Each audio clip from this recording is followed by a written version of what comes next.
In order for you to make a lot of money or your business to make a lot of money, you have to have some kind of marketing in place.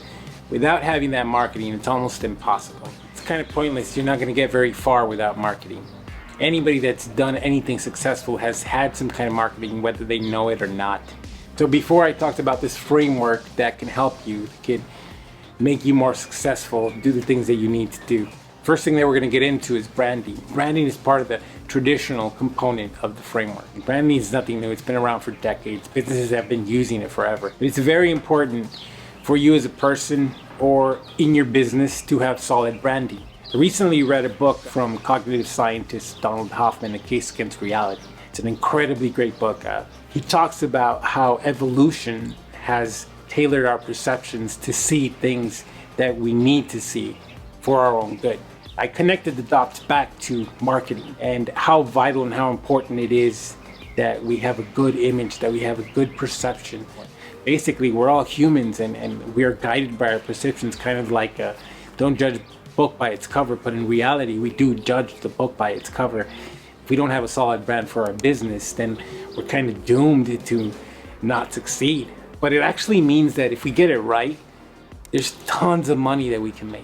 And that's the whole purpose, that's the whole point. So all right, let's get into it.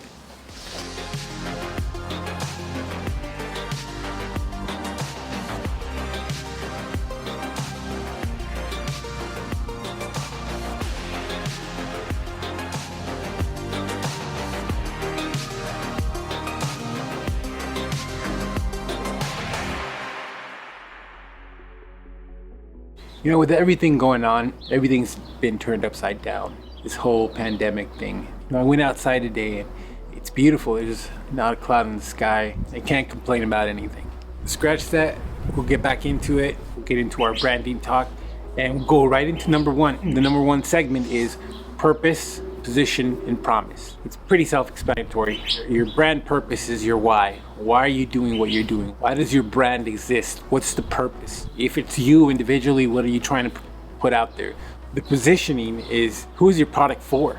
Who are you trying to get out to? Who's your customer? Who's your client? Who are you talking to? Who are your competitors? What are they doing? And why are you better? What's the difference between you and them? What makes you better than everybody else around you? When you define all this stuff in the first one, your purpose, your position, and your promise, it'll help you define everything else within your branding. Second segment, number two, is your adaptive research. You want to do as much research as you possibly can. You want to get on the internet, look up your product, look at your client, look at your region, look at anything and everything that anybody has done related to what you're doing. And it's out there. Like pretty much a lot of things in the world have already been done or something similar. So you can get an idea, you can pull ideas from. I can give you an example here. Giant companies that are out there, they already do great branding, they already do great marketing. So what I do is I watch a lot of the things that the big dogs do.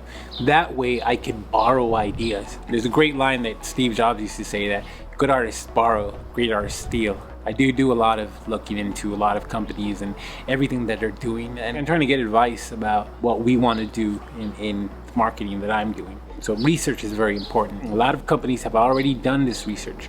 They've already done the homework, so you don't have to do it. So you can borrow little bits and pieces and put it together. For example, like if you wanted to be a realtor, look at the best marketing in real estate that's going on in your region. I just look at what they're marketing with. What are they doing? What are they trying to attract? Who are they trying to reach? And then look at yourself and who you're trying to be. Like, are you trying to, sell a product for the common man? Are you trying to sell luxury products? Are you trying to sell services and then not a product? You just got to do your research and be prepared. Let's go on into the next one, is number three, and it's brand perception.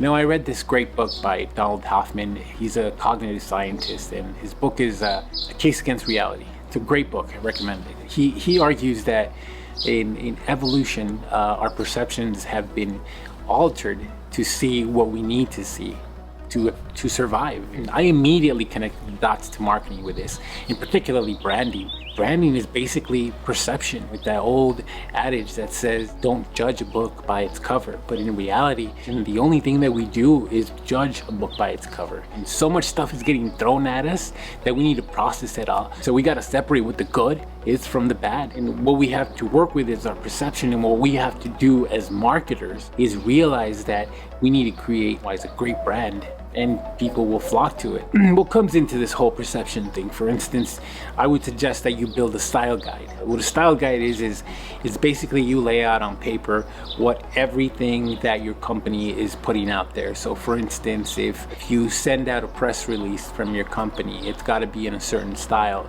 certain font, certain graphics, certain design. Everything has to match exactly the same. If you do a newsletter, every single piece, every bit of advertising, every image that comes out of your company has to be stylized to match the rest of your company. Some of the things that'll be in your style guide are your color palette, your typography, your graphics, your logo. Here's a quick tip: stick to sans and sans serif fonts when it comes to logos, and for use in the business, don't try to go with the crazy fonts that is basically seen as not so stellar design. It has to do with symmetry. Typically when you see a script font, it's not symmetrical. You want to try to find perfect fonts, professional fonts. Those are the ones that I would recommend using. Also within your perception of your brand perception is your voice. What do you want to put out?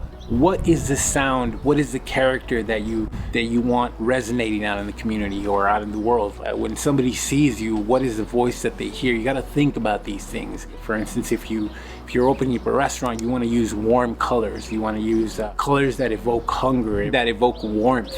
If you were a realtor and you were selling luxury properties, you can maybe use a purple because purple is associated with luxury. On to the next one. Number 4, your target audience. You got to decide who you're going to hit. You got to laser in on your target audience. Like, you got to focus on them. You got to, relentlessly go after that target audience. Like in our lives, we kind of separate ourselves into the kind of people that we are.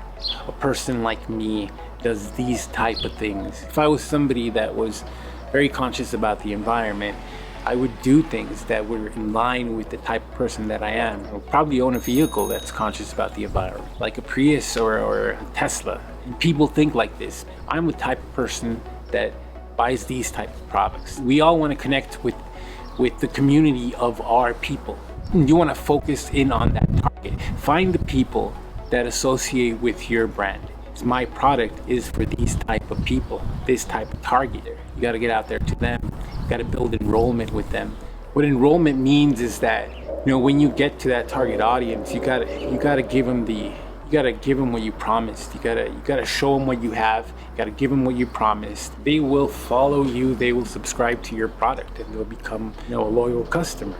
And number 5, and the last one, is your market strategy. What is your plan? How are you going to put your information out there? You have to have a tactical plan. How are you going to put your info out there in line with your entire overall framework? And the plan, for example, will have, when we put out information, we're going to put this out on social media. We will put this out on SEO, on search.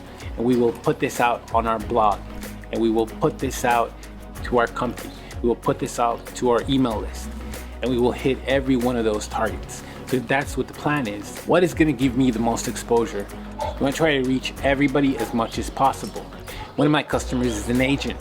He sells houses.